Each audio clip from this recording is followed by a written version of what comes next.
Bonjour et bienvenue sur Apostat Islam, le podcast des apostats, c'est Momo. Si vous m'écoutez sur YouTube, la chaîne se nomme Témoignages ex-musulmans. Aujourd'hui nous accueillons Gretchen. Et qui est Gretchen ? Gretchen, c'est une jeune femme qui a grandi dans l'environnement le plus malsain qu'il m'ait été donné de rencontrer.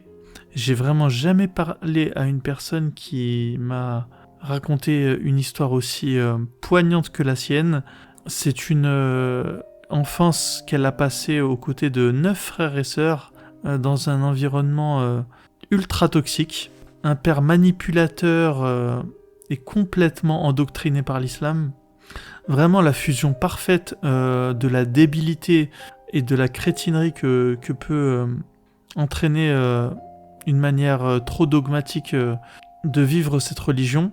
Et malgré tout, je tiens vraiment à ce que vous ayez en tête tout au long de l'épisode que le comportement du père de Gretchen, islamiquement parlant, reste justifiable. Et c'est ça vraiment qui rend le témoignage aussi poignant, c'est que on n'est pas sur une maltraitance sans fondement, ou alors une maltraitance basée sur une consommation abusive de drogue, par exemple, où la personne aurait pu perdre son esprit. On est sur une maltraitance qui se justifie sur une compréhension fanatisée des textes religieux. Et avec une personne comme le père de Gretchen, on n'a même pas la satisfaction de se dire que cette personne peut-être va regretter à l'avenir son comportement. Non, parce que le drame avec cette religion, c'est qu'elle déculpabilise totalement les personnes qui y sont exposées. Et on peut avoir les comportements les plus toxiques tout en ayant l'impression de se comporter de la bonne manière. Et là, on n'est pas sur une orthopraxie uniquement, on est sur aussi en filigrane sur ce qu'on appelle l'alliance et le désaveu, qui est un concept en islam qui permet aux musulmans de chercher à se démarquer des populations non musulmanes et ainsi de vivre en autarcie, vraiment exactement à l'image d'une secte. Et je ne comprends pas que l'islam, ou en tout cas une branche de l'islam, disons, et quand je dis une branche de l'islam, une manière de pratiquer l'islam, mais qui reste une manière orthodoxe, ne soit pas vue et ne soit pas dénoncée comme étant une dérive sectaire. Et je vais vous donner une petite anecdote qu'il m'avait été donnée d'apprendre au cours des différentes rencontres que j'ai menées dans ma vie. C'était une personne qui travaillait pour un organisme qui s'occupait de dérives sectaires. Et apparemment, il avait été question de faire rentrer le salafisme comme dérive sectaire. Et cette personne m'avait expliqué que pour des questions de paix sociale, ça n'avait pas pu être fait. Mais bon, vous allez pouvoir voir dans ce témoignage ce que l'islam peut produire comme déséquilibre dans une société comme la nôtre et le genre d'individu qu'elle peut ensuite nous renvoyer au visage. Je tiens également à préciser que durant tout le témoignage, j'ai vraiment essayé de ne pas le rendre plus lourd et pesant qu'il ne l'était. J'ai essayé de prendre un ton et une manière d'appréhender l'interview assez légère, je dirais, et Gretchen, heureusement, a beaucoup d'ironie, de recul sur sa situation. Du coup, je ne vous promets pas un témoignage lourd, difficile à entendre, chargé émotionnellement. On est plus sur un ton sarcastique, caustique, ironique. Et je pense que c'était la meilleure manière de faire passer cet épisode. Voilà. En tout cas, voilà. Pour moi, ça a été l'épisode qui m'a le plus retourné. C'est vraiment un épisode que j'ai mis pas mal de temps à digérer. Surtout parce que je pense que oui, le père de Gretchen est une personne, mais comme j'en ai jamais rencontré, c'est vraiment la quintessence même de la médiocrité que peut produire cette religion. Voilà, tout simplement. Et le pire dans tout ça, c'est qu'au-delà du père de Gretchen, Ce que l'on va découvrir dans cette interview, c'est toute une série de négligences et de manque de prise en charge de la part des différentes institutions de l'État français, avec pour bouquet final une anecdote très intéressante sur les conséquences de la loi de 2004 sur les signes ostentatoires religieux à l'école, un événement qui aura marqué un tournant dans la vie de Gretchen, et là je vous laisse la surprise de l'épisode pour le découvrir. Donc quant à moi, il ne me reste plus qu'à vous souhaiter une très bonne interview. Bonjour et bienvenue sur Apostat Islam, le podcast des apostats. Aujourd'hui, nous accueillons Gretchen. Et Gretchen, comment vas-tu pour commencer ? Aujourd'hui, je suis fatiguée. Je fais une grosse journée de boulot, mais je suis contente. Ça commence bien. Oui. Mais je suis contente. C'était pas une journée qui se démarrait forcément bien, mais elle se termine bien. Puis en ce moment, je vais dire que je suis dans une période où je me cherche beaucoup, dans le sens où je suis en pleine reconversion professionnelle. Et puis pour le côté un peu plus, je sais pas, psychologique, mental, ça va plutôt bien. Il y a des périodes où je suis moins enthousiaste, je suis moins en forme, j'ai moins l'entrain de vivre des choses, etc. Et donc, parmi tout ça, je fais ma vie. Ok, tu mènes, oui, comme tout le monde, on a des hauts et des bas, et puis le but un peu de la vie, c'est de gérer les bas, et puis de profiter à fond des hauts. Oui. Et voilà, mais ça, c'est facile en théorie, et en général, quand tu es dans un bas, Ouais. c'est plus difficile d'appliquer le truc, quoi. Parfois, quand on est dans le bas, on est nous-mêmes notre propre bourreau. Au lieu de se dire, c'est une période qui est comme ça, on se dit, oh là là, j'aurais dû faire comme ça et comme ça et comme ça, alors qu'en fait, ça sert à rien du tout. C'est ça. Ton bas, en fait, tu continues à creuser. Voilà, c'est ça. Bon, alors sinon, est-ce que tu peux te présenter? Dis-nous, qui es-tu, en quelques mots? Ok, si je devais me décrire avec des adjectifs, je dirais que je suis je suis une femme curieuse, je suis aventureuse, mais je suis aussi une personne introvertie. Je peux dire que mon histoire personnelle m'a façonnée dans le sens où j'ai vécu beaucoup de choses et ça m'a donné à réfléchir sur ce que je vis, ce que je pense, sur les rencontres que je fais. J'ai beaucoup de mal comment dire, à relationner. Je sais que ce mot est horrible, mais là tout de suite, c'est que ce mot en tête. À relationner avec les gens, parce que dans mon histoire personnelle, il y a une partie où fréquenter les autres personnes, c'était quelque chose d'absolument horrible. Enfin bref. Je suis quelqu'un quand je dis curieuse, je m'intéresse à énormément de choses. Je suis fort intéressée par les sciences. Alors quand je parle des sciences, je pense en particulier aux sciences de la Terre. Je suis une grande fan de géologie, de géographie, tout ce qui fait que tout ce qui compose notre environnement naturel. Je suis intéressée par la sociologie. En fait, je suis intéressée par comment fonctionne notre société de manière générale. Et quand je dis notre société, je pense de manière globale, c'est-à-dire la planète entière. Je me cantonne pas à l'Occident, au Moyen-Orient, enfin bref, à une zone géographique particulière, parce que on est des êtres humains et on a besoin on est indépendant de chacun d'entre nous pour vivre sur cette planète. Alors quand j'ai le temps, j'essaye de lire des livres. J'essaye aussi je fais en sorte de limiter mon temps d'écran parce que c'est compliqué. Les réseaux sociaux, c'est vite addictif, pour me décrire globalement, et j'aime les chats. Comme toute bonne introvertie, j'imagine. Tout à fait. Tout à fait. Écoute, c'est cool. J'espère que ton introversion, je sais pas si on le dit comme ça, va pas. Non, en tout cas, ça s'entend pas. Et puis, je suis sûr qu'on va passer à une bonne interview tous les deux. Yes. Oui, c'est dommage pour quelqu'un qui est aussi curieux du monde et de pas pouvoir s'exprimer, comme on le voudrait, parce que j'imagine que quand tu es introverti, du coup, ça te donne une forme de tract dans le monde, dans les interactions sociales, quoi. Ouais, parce que par rapport à mon expérience personnelle, j'ai tendance à être, comment dire en anglais, je suis une overthinker, je pense beaucoup trop. Et parfois, c'est une bonne chose. Comme par exemple, j'ai besoin d'avoir des idées pour écrire des trucs ou découvrir de nouvelles choses. C'est une très bonne chose, mais tout à l'heure, on parlait du fait des mauvaises passes.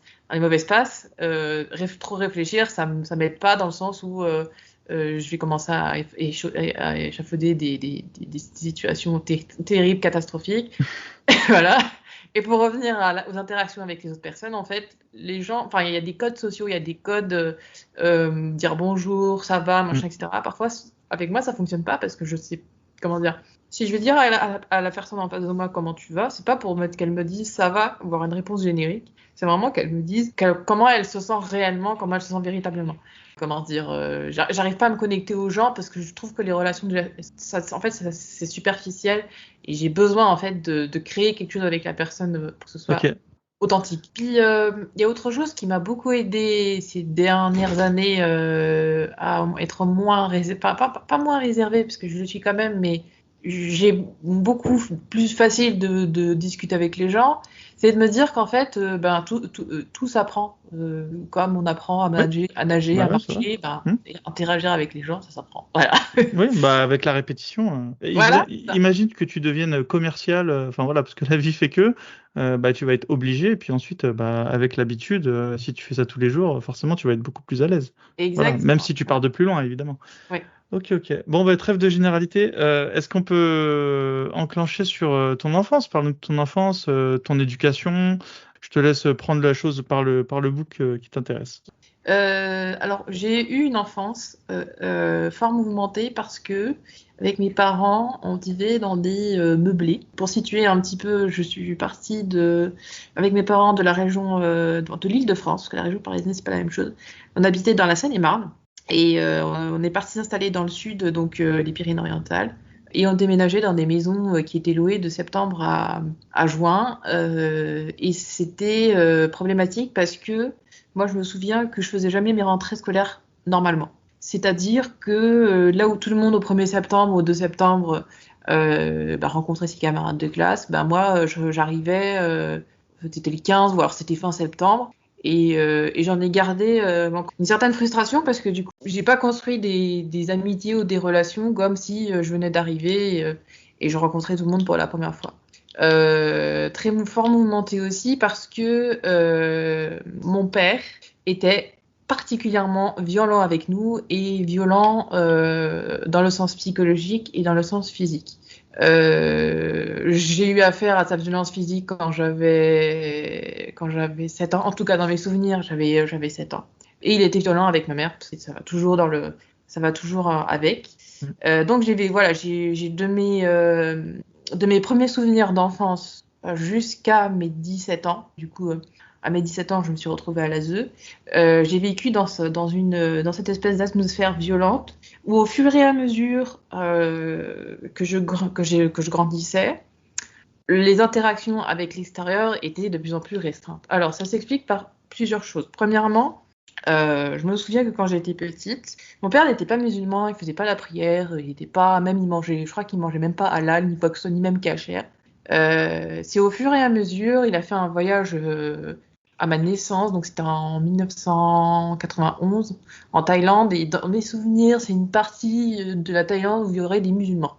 Et en fait, à partir de cette année-là, les choses ont commencé à changer. 1991, c'est aussi c'est aussi l'année où il y a eu le conflit. Alors, si je dis pas de bêtises, c'est au Koweït, c'est la guerre avec l'Irak, je sais plus. Enfin bref. La guerre du Golfe. La guerre En du fait, Golfe. c'est l'Irak qui a voulu envahir le Koweït pour se rembourser la perte financière qu'ils avaient eue après la guerre contre l'Iran.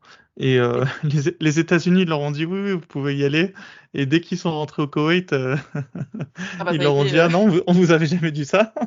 Et donc ensuite, ils les ont attaqués. Ouais, ils leur ont fait un sale coup, les États-Unis. Voilà. Donc oui, c'était ça la guerre. C'est ça. Et en fait, à partir de ce moment-là, de mes souvenirs et de ce qu'on m'a raconté, les connaissances de mon père, donc les amis de mes parents, ont commencé à prendre des distances. Alors ça s'explique peut-être parce que mon père a commencé à pratiquer, je ne sais pas du tout. Donc à partir des années 90, mon père a commencé à pratiquer la prière, machin, etc. Chose importante, ma mère ne s'est pas convertie, elle s'est convertie 10 ans après. Ta mère était française? Ma mère était française. Ok. Et ton père, il était de quelle origine? Alors mon père, il était, je crois qu'il a la binationalité, il est franco-marocain. Il est né au Maroc ou en France? Oui, il est né au Maroc, il est né à Casablanca. Ok. Voilà. Donc ma mère ne s'est pas convertie avant vraiment une longue période. Et en fait, au fur et à mesure que mon père découvrait la religion, les relations avec les gens à l'extérieur étaient de plus en plus coupées. Je sais pas comment expliquer. En fait, à chaque fois, il y avait des interdictions qui venaient petit à petit restreindre les sorties à l'extérieur, restreindre les sorties avec les amis qu'on avait quand on se faisait, ou même les amis de mes parents s'il en restait. Et puis je pense aussi que le fait de déménager chaque année dans un logement ou dans une ville différente, ça aidait pas à, comment dire, à rencontrer de nouvelles personnes et à nouer pardon, des liens avec des gens d'un endroit en particulier. C'était quoi la raison pour laquelle il déménageait à chaque fois? Alors, plus tard, j'ai fini par comprendre que c'est parce que mes parents n'avaient pas beaucoup d'argent. Et donc, à chaque fois, on était obligé de revenir, donc l'été, en Île-de-France, chez les parents de mon père, Pour économiser 2 mois de loyer, en fait. pour économiser 2 mois de loyer, exactement. Et en fait, je n'ai jamais compris comment il a fait, puisque à chaque fois, le voyage qu'on faisait, on le faisait soit en train, parce que mes parents avaient la carte de réduction familiale grand max, la carte 75%. Ok. Souvent, on le faisait en voyage. Il avait acheté un espèce de van Volkswagen, un T5, je crois. Et on faisait la route jusqu'à Paris, de Perpignan à Paris, pour revenir chez mes grands-parents paternels. Ok. Voilà. Donc ça, c'était ma jeunesse, donc mon enfance plutôt. Et puis à un moment donné, il a fallu que mes parents s'installent parce qu'on commençait à grandir et trimballer des enfants. J'utilise ce mot exprès. Hein. Trimballer des enfants qui sont un peu plus grands, c'est beaucoup plus compliqué que quand ils sont tout petits. On s'est installé dans une ville dans le sud. Et c'est là que les choses ont commencé à être encore plus horribles qu'avant.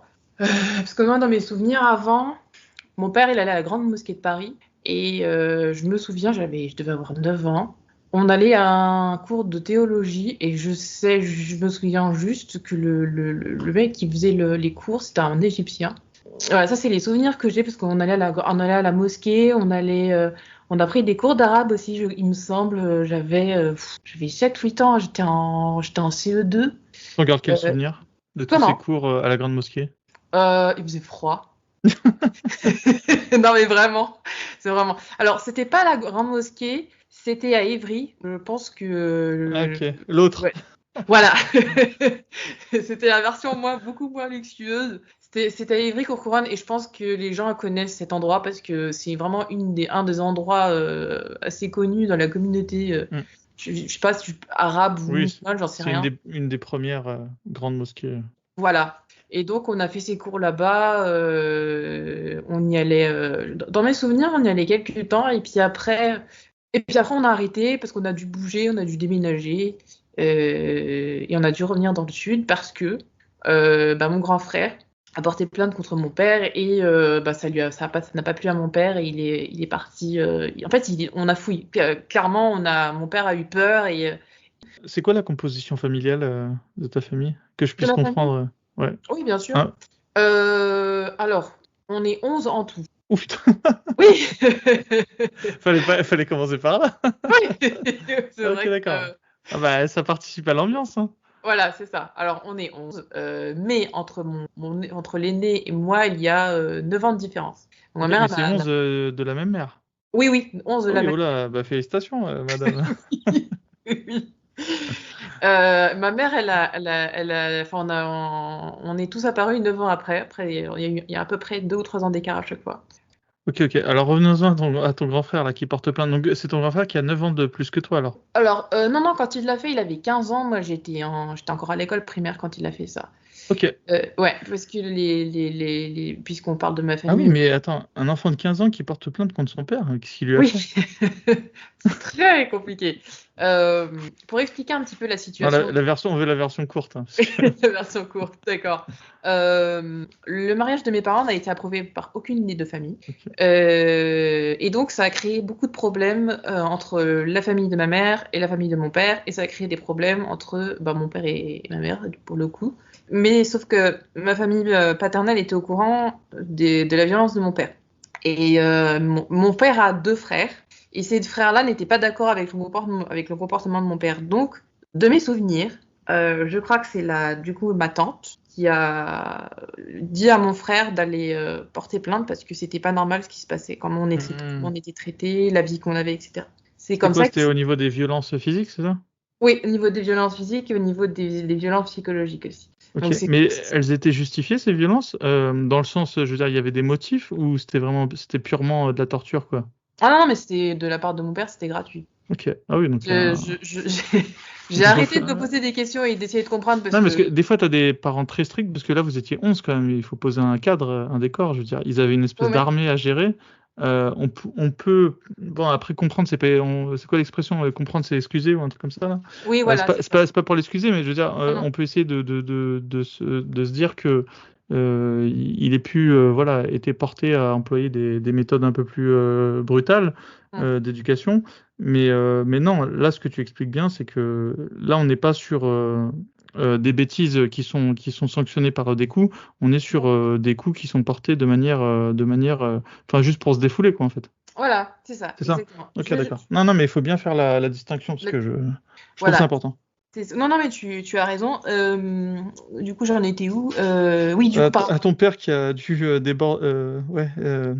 qui a dû faire une correction un peu trop expéditive à ton frère. voilà, c'est ça. Comment expliquer? Mon père, il avait une éducation particulière dans le sens où on ne devait pas se tromper, on ne devait pas faire d'erreurs, on ne devait pas faire de bêtises. En gros, fallait pas, même à la limite, fallait pas respirer. On est des Ok. enfants, les enfants ils font des bêtises. Mais ajouter à ça, comment dire, la pratique de la prière, parce que moi je me souviens, on a commencé très jeune. Hein. Je me souviens encore dans la chambre. Bon, alors, l'endroit où on a vécu chez mon grand-père paternel, c'était une pièce de 9 mètres carrés. On était à peu près, je crois qu'on était 9 à ce moment-là encore. Enfin, Vous étiez 9 dans une pièce de 9 mètres oui, carrés? on était Qu'est-ce 9 que c'est que ce truc? je sais, mais on était 9 dans une pièce de 9 moins 1 parce que mon frère n'était pas souvent, mon grand frère n'était pas souvent là, il fuguait assez souvent. Bah, tu m'étonnes, dans Euh, 9 mètres carrés, je pense oui, que. Mais il n'y avait pas de services sociaux? attends, j'y arrive. Donc, la violence compilée aux croyances cultuelles et du coup à la pratique de l'islam, ça donnait, par exemple, moi quand j'allais à l'école primaire, j'allais à l'école avec les cheveux couverts par un chapeau. Moi je comprenais pas pourquoi je devais me cacher les cheveux. En plus j'avais chaud, c'était moche, et les enfants n'arrêtaient pas de me poser des questions. On te l'avait pas expliqué? Non, fallait juste que je me cache les cheveux et ça s'arrêtait là. Ah, genre, ça aurait pu être un espèce de toc venant de ton père, ça aurait été pareil, quoi. Il t'avait pas Voilà, dit pourquoi est-ce que tu devais faire non, ça, quoi. non, Ok. non. Et Euh, si tu le faisais pas, bah il te frappait, quoi, en gros. Voilà, exactement. Ok, Je savais parfaitement ce qui m'attendait chez moi s'il savait ok, que ok. je l'avais enlevé. Et ça posait des problèmes parce que en classe, souvent les professeurs d'école me demandaient de l'enlever parce que bah, c'est Bah, normal, ouais. hein, tu te découvres, tu rentres, tu le découvres. Ça fait partie des bonnes manières. Mais Ouais.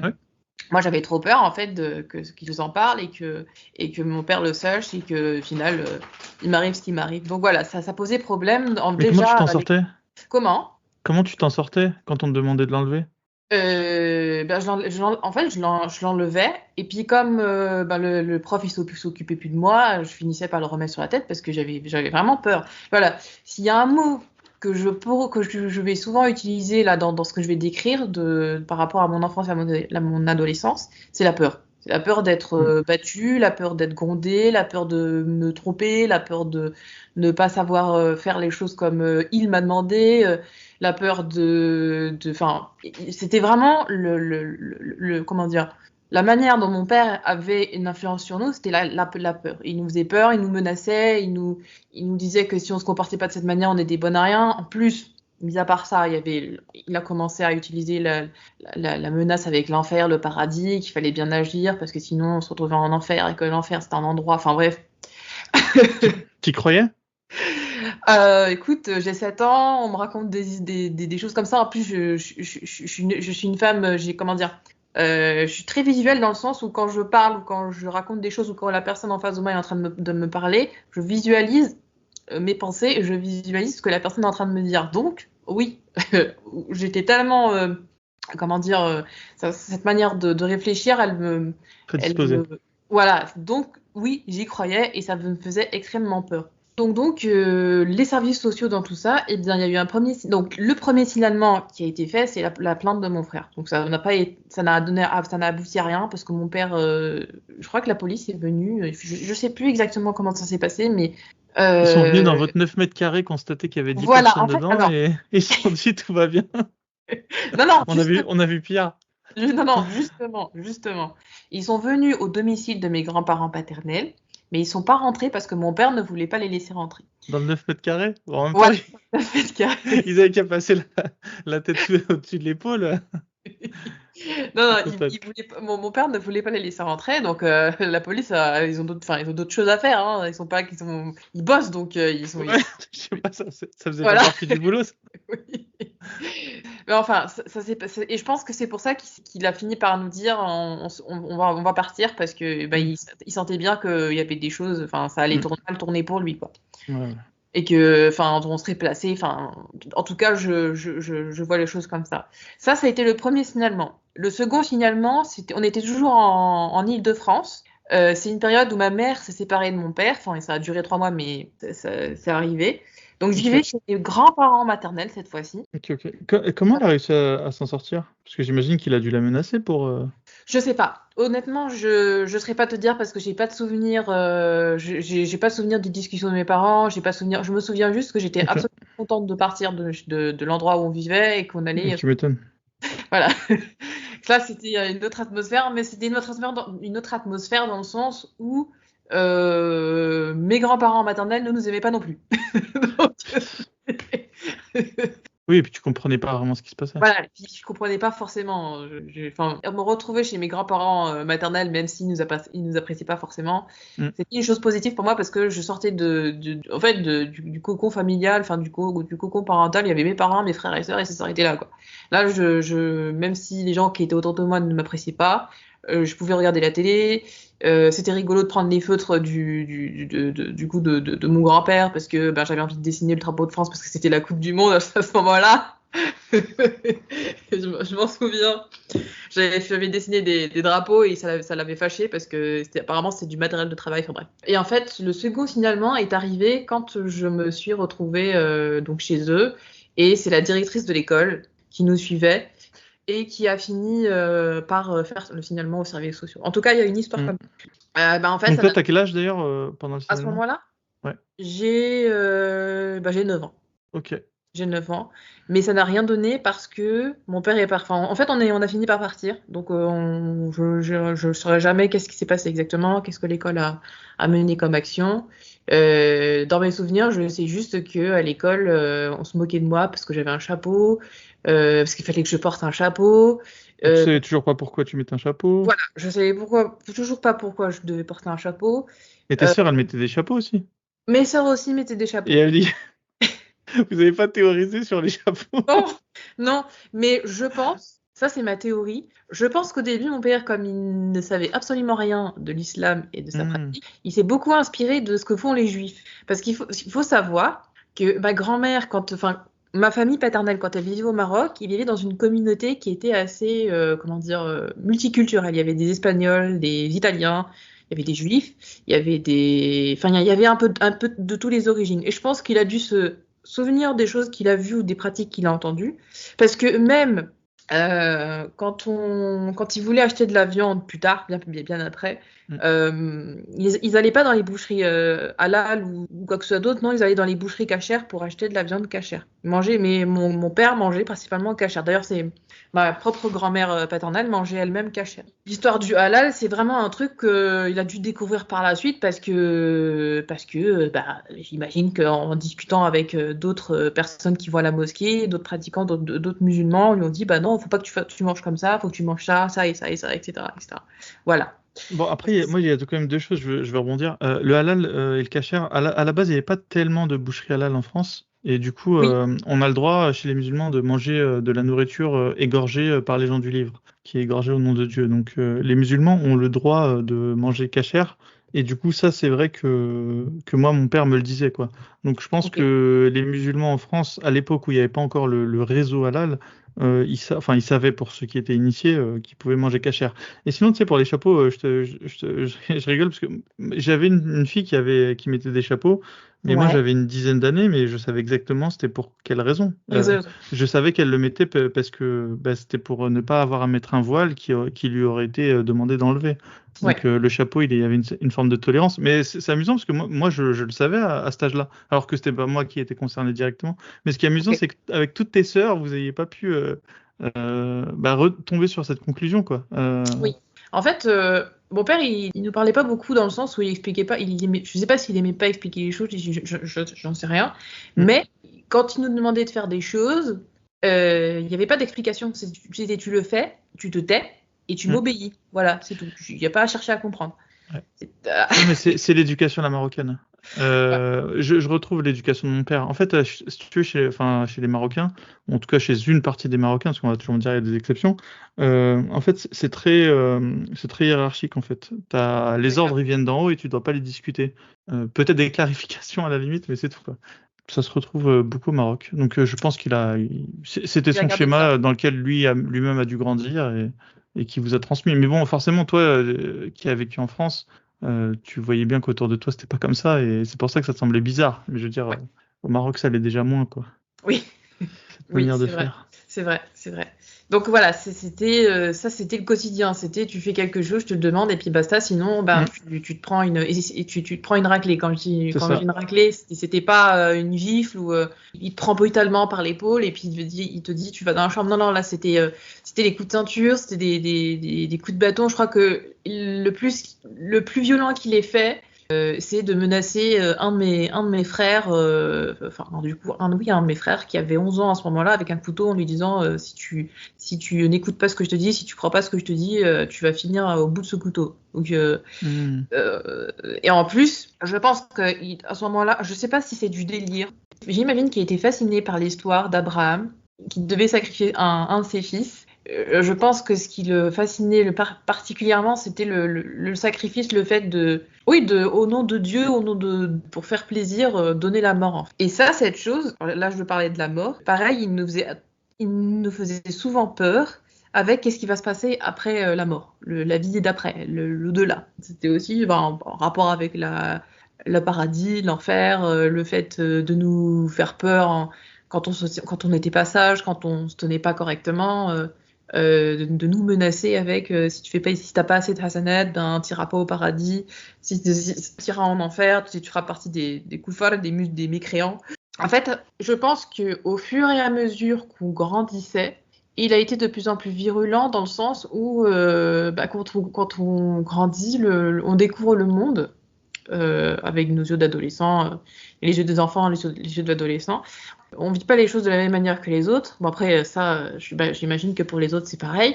Et je pense que ça devait lui faire peur parce que ça veut dire que tout ce qui vient de l'extérieur, bah, ça pourrait nous amener à dire, mais en fait, la manière dont il se comporte, la manière dont, Mm. bah, en fait, c'est pas normal. C'est même, il devrait pas se comporter de cette manière. Donc en fait, plus on grandissait, plus il était vraiment violent. Mais violent dans le sens où il y avait je pense il arrivait une période où il n'y avait pas un moment où il mettait pas à exécution toutes ces menaces qu'il avait. Mais quand je dis menaces, ça peut être des menaces physiques, ça peut être des menaces psychologiques, où il utilisait encore une fois. Ah oui, aussi nous parler du diable, qui nous mettait des idées dans la tête quand on faisait des bêtises, qu'il fallait pas écouter, enfin toutes ces choses-là ont fait que du coup on vivait dans ce climat-là, on vivait dans un climat où on pouvait pas, en fait limite c'était on pouvait pas respirer, c'était je vais revenir à ce que je disais tout à l'heure, hein, c'est tu obéis et tu fais ce que je te dis, sinon tu vas en prendre une quoi. Et au niveau de l'école, tu m'as dit que t'avais goûté à l'enseignement à la maison. Tu peux nous parler de cette. Comment c'est arrivé? Ouais. Alors en 2004 il y a eu la loi sur je sais plus si c'était une loi enfin si c'était autre chose. Bon, La loi sur l'interdiction sport. du port des signes ostentatoires à l'école. Voilà, c'est ça. En 2004, il y a eu cette loi. Et l'année d'avant, j'étais au collège, j'étais en cinquième. Et quand j'allais au collège, cette fois-ci, je ne mettais plus de chapeau. Je portais un espèce de bandana en tissu que je mettais autour de mes cheveux. Ça, c'était une idée de ton père. Oui, ça c'était une idée de mon père. Si c'était moi qui devais choisir, je partais au collège sans rien du tout sur les cheveux. Mais tu croyais à l'islam à ce moment-là? Non, En non, cinquième. je pense que j'imitais ce que je voyais. Peut-être qu'il y avait une petite partie de moi qui était, on va dire, fascinée par... parce qu'il y a des choses quand même que je trouvais intéressantes, l'histoire de l'islam, enfin, comment ça s'est répandu, il y avait quand même des choses qui m'intéressaient avant ce qui est arrivé avant l'islam, enfin, les idoles, enfin bref, toutes ces choses-là. Mais je voyais ça comme un poids. Mais dire ça à mon père, et surtout à mes frères et sœurs, parce qu'il y a aussi une chose qui est importante, c'est que mon père, il jouait avec nous, dans le sens où il nous montait les uns contre les autres. Donc, Oh putain, voilà, vas-y, raconte-nous ça. voilà, Putain, un taré complet, quoi. voilà. Donc, si quelqu'un avait le malheur de penser différemment, ou de faire une bêtise, ou d'agir complètement différemment, tout simplement, ben, je pouvais être certaine qu'il y en avait un ou une qui allait le rapporter à mon père et que, Putain. voilà. Il n'y avait pas de enfin, il n'y avait pas de... Non, non, non, il jouait vraiment sur ça, sur le fait voilà, c'est ça. Qui sera le plus, comment je pourrais Le dire plus ça? vertueux. Merci, le plus vertueux. Et Mais comment il a réussi à installer ce climat? Parce que vous auriez dû le détester, vu comment il vous oui, traitait. je suis entièrement d'accord avec toi. L'isolement, en fait, l'isolement social, dans le sens où, comme je disais, au fur et à mesure que je grandissais, je me rendais compte que me faire des amis, c'était compliqué parce que j'avais un chapeau, parce que je m'habillais avec des vêtements plus je grandissais, plus c'était ample et c'était vraiment chiant parce que j'avais envie de courir, j'avais envie de jouer, j'avais envie bref, de vivre, quoi. Et aussi, et je crois que je l'ai évoqué, mais au fur et à mesure que j'ai grandi, je me suis rendu compte aussi que le panel de personnes qu'on voyait, qu'on rencontrait, se restreignait de plus en plus. Donc ça a fini par par se résumer à aller voir les gens à la mosquée, faire les cours d'arabe, l'école, mes grands-parents, et c'était tout en fait. Il y avait rien d'autre. On sortait pas. Les seules balades qui nous autorisaient, c'était de faire des balades avec lui à l'extérieur, de partir à la mosquée ou d'aller faire les courses. Mais en fait, ça s'arrêtait là. En fait, on T'avais voyait. pas d'activité extrascolaire. Non. Alors ça, c'était impensable parce que ça voulait dire que chez nous, mon père il était violent. Dans mes souvenirs, je crois que mes parents étaient au RMI, donc l'ancêtre du RSA. Mm. Donc on n'avait pas les moyens. C'était vraiment très, pour utiliser un mot, Oui, vraiment vraiment c'était la sobre. dèche. Voilà, c'était ça. Donc c'était pas possible d'accueillir les gens chez nous parce que sinon ils se poseraient des questions. Et puis mon père il disait non, moi je veux voir personne chez moi, il y a que ma famille et ma femme. Voilà pour répondre à ta question. Donc c'était vraiment compliqué en fait de faire des rencontres, de vivre quoi, tout simplement. Tout simplement. Et pour revenir à comment est-ce que je me suis retrouvée à faire de l'enseignement à distance, donc la loi sur le port des signes religieux ostentatoires est passée. Au collège, en cinquième, je portais un foulard et je portais des robes, des pantalons larges, etc. Sauf que au collège, les enfants sont encore plus curieux et encore plus il y a des moments où ça virait quand même au harcèlement, dans le sens où ils me posaient des questions et moi j'avais pas envie de répondre parce que je savais très bien comment ça se passait chez moi et j'avais envie de penser à autre chose quand j'étais au collège parce que quand j'étais au collège pour moi c'était une bouffée d'oxygène, j'avais accès au CDI, j'allais manger à la cantine, c'était du luxe, hein. Voilà, je faisais des choses qui étaient complètement différentes de ce qu'il y avait chez moi. Mais donc à la fin de l'année, à force que j'entende, à force que du coup les ados autour de moi me disent ah mais enlève ton foulard, je suis sûre qu'avec un jean ça t'irait mieux, etc., etc. Tu parles de filles ou de garçons ou les deux? Les deux. C'était franchement je m'en foutais que ce soit un garçon ou une fille, c'était les deux. Tout le monde voulait savoir à quoi je ressemblais sans en fait ressembler à un espèce d'épouvantail qui porte un foulard et puis des tenues amples où je me cache sous le tissu. Donc à la fin de l'année, mes profs, ma principale, et du coup la CPE aussi étaient au courant que je portais plus ce que mes parents, en tout cas du moins mon père, ce qu'ils voulaient que je porte à l'extérieur. Donc le jour de la rentrée en quatrième, Je suis arrivée avec une tenue similaire, mon espèce de bandana et puis ma tenue entre guillemets religieuse. Et la directrice m'a dit mais non, ça va pas être possible. Moi en plus à ce moment-là j'étais pas du tout au courant qu'il y avait une loi qui passait comme ça. Et donc on a eu un entretien avec elle dans le bureau. Elle m'a dit en fait ce qui s'est passé pendant cet entretien, c'est qu'elle a fini par dire qu'à la fin de l'année, elle comprenait pas pourquoi cette année je revenais avec cette tenue alors qu'à la fin de l'année précédente, je venais plus avec, je portais les jeans que des camarades de classe me prêtaient. Et elle a dit ça devant ma mère. Mais ma mère non plus n'était pas au courant. Et donc, Elle était musulmane à ce moment-là. Elle était musulmane. Entre-temps, elle y croyait, tu penses? Je sais pas. Ou il l'a menacée. Moi, je pense qu'il y a peut-être eu de la menace. Il y a peut-être qu'elle, personnellement, elle était peut-être convaincue. Elle était convaincue d'avoir la foi parce que soi-disant, elle a vu des choses, elle a senti des choses. Enfin bref. Ouais. Très honnêtement, je sais pas. Oui aussi. C'est le symptôme de Stockholm. Mais pour en revenir à ce qui s'est passé dans ce bureau, donc ma mère n'était pas du tout au courant que à la fin de l'année, j'avais complètement changé de vêtements ou quoi que ce soit. Et moi, je voulais pas que ma mère le sache parce que elle allait le rapporter à mon père et je savais parfaitement comment. Ne me dis pas que ta mère, elle pouvait faire ce genre de choses. C'est-à-dire de rapporter ce qui se passait. Bah ouais. Alors, comment t'expliquer? Au début, non. Et puis au fur et à mesure que mon père est devenu, je t'expliquerai après pour la suite, mais au fur et à mesure que mon père est devenu encore plus violent, elle a fini par, je veux dire, entre guillemets, changer de camp. Parce qu'au début, elle nous défendait, même si mon père était violent, elle nous défendait. Mais à la fin, ça a été complètement différent. Alors quand je dis à la fin, c'est-à-dire avant qu'on se retrouve tous ensemble, donc mes 8 frères et sœurs, à l'ASE, donc à l'aide sociale à l'enfance. C'est à partir de cette année-là que mes parents m'ont inscrit donc, au CNED, donc les cours par correspondance. Attends, pourquoi ils t'ont inscrit au CNED? Parce que ta mère a rapporté à ton père que tu t'habillais pas de manière convenable? Alors il y avait ça, et puis il y a aussi le fait qu'en fait... Donc elle t'a balance? Non, c'est même pas ça, c'est que je ne pouvais plus venir au collège parce que je portais le foulard et que je pouvais pas l'enlever puisque ma mère n'était pas au courant et mon père encore moins. Donc, devant la directrice, j'ai dit non mais c'est pas vrai ce que vous dites, j'ai jamais enlevé mon foulard, je me suis jamais comportée de cette manière.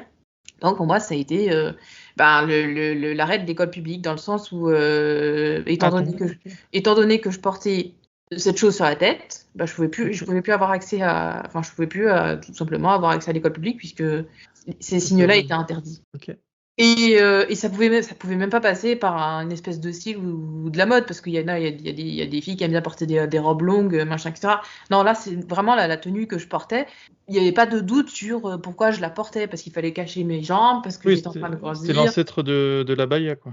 Voilà, c'est ça, exactement. Qui n'est absolument pas une tenue religieuse, comme tout le monde le sait. Oui. Évidemment. Donc c'est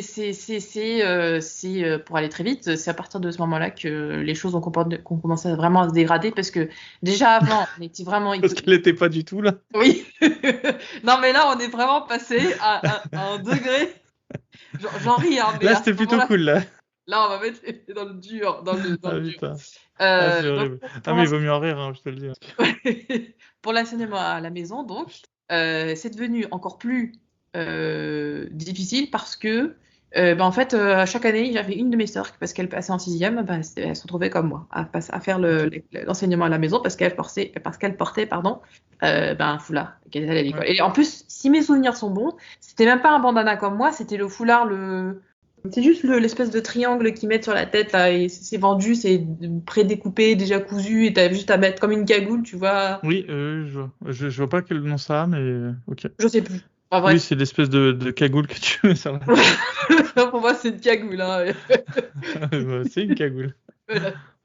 Donc, on portait, mes sœurs portaient ça, et là, c'était hors de question qu'elle rentre au collège avec ça. C'est là où la situation, je pense qu'elle a totalement échappé à mon père, c'est là où il a dit à mon frère Yacine, toi aussi, tu vas pas au collège. Parce que, il fallait qu'on reste entre nous. On pouvait pas se mélanger à ceux qui étaient pas croyants, à ceux qui étaient mécréants, qui croyaient pas à Dieu. Enfin, c'était devenu, c'était même plus devenu pour une raison parce que, si quand même en grosse partie, mais c'était même plus parce que j'étais une fille, parce que je devais me cacher, etc. Là, c'était vraiment, mon père était vraiment dans son truc on est une petite communauté.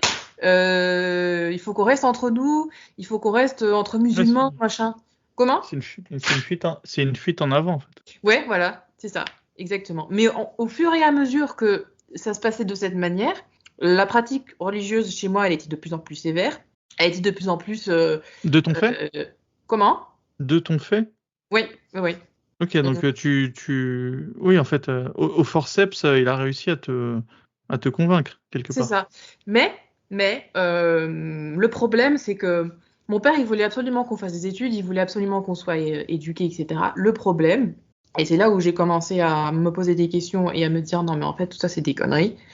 J'ai commencé à m'intéresser à l'histoire, j'ai commencé à m'intéresser à la sociologie, j'ai commencé à m'intéresser, parce qu'il y avait quand même une chose qu'on avait le droit de faire, c'était d'aller à la bibliothèque, donc d'emprunter des livres. Au fur et à mesure que je lisais, alors je lisais des livres, des romans, en fait, je découvrais la vie dans des romans qui dataient de 1900, comme des romans qui dataient de 2000, et ça a amené en fait une réflexion. Et puis surtout, là où j'ai mis à douter, c'est quand j'ai étudié le régime communiste. L'aliénation. Voilà, exactement. J'ai commencé à faire des liens entre, c'était Staline, la manière dont entre guillemets, il gérait la population, pour faire vraiment très vite, et la manière dont mon père, il nous gérait, nous. La répression, la violence, enfin bref, il y avait tout, il y avait tout, il y avait tout. Et pour moi, c'était vraiment trop gros pour que ce soit pas ça. Et au fur et à mesure, je suis arrivée au fur et à mesure qu'en plus j'avais du temps pour mes cours, etc. Parce qu'à côté, je devais aussi m'occuper de mes frères et sœurs. Je devais aussi me les aider à étudier, je devais aussi, enfin bref, il y avait un tas de choses qui faisaient que j'essayais de garder le cap parce que je savais très bien que être instruite, avoir de la connaissance, c'était vraiment important, ça je l'avais bien compris.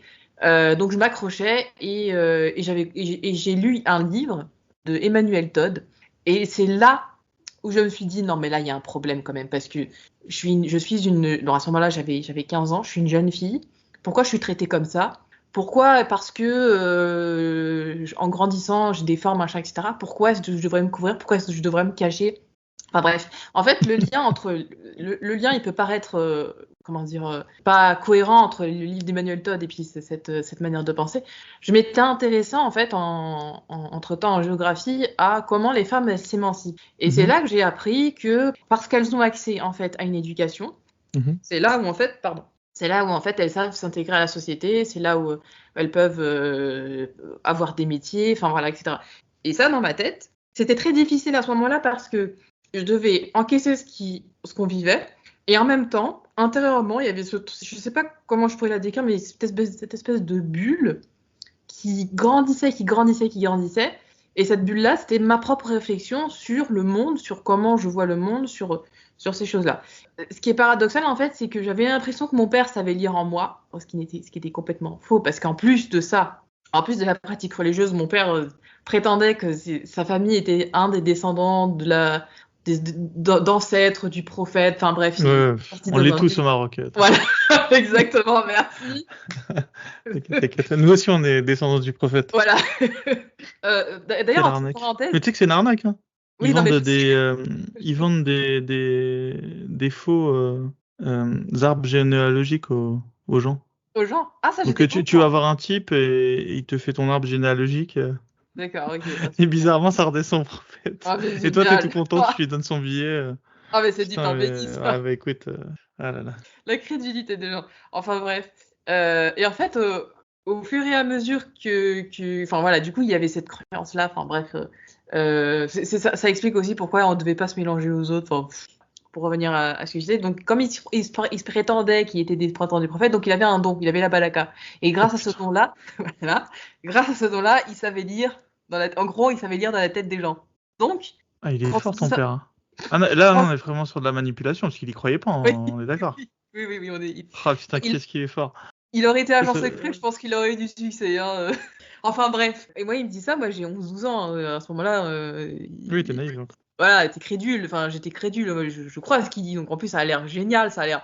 Et en fait, au fur et à mesure de ça, j'ai commencé à avoir je sais pas, une espèce de conscience, une espèce de ma réflexion personnelle. Et là où je veux en venir, c'est que comme j'avais encore cette espèce de peur qui lise en moi, c'est comme s'il y avait deux mondes qui s'affrontaient en moi. Il y avait le monde de mon père, et puis il y a mon monde à moi qui est en train de naître, hein, petit à petit. Du coup, par rapport à ma sortie de l'islam, c'est là où vraiment je me suis dit, mais en fait, l'enfer, c'est des conneries, le paradis, c'est des conneries.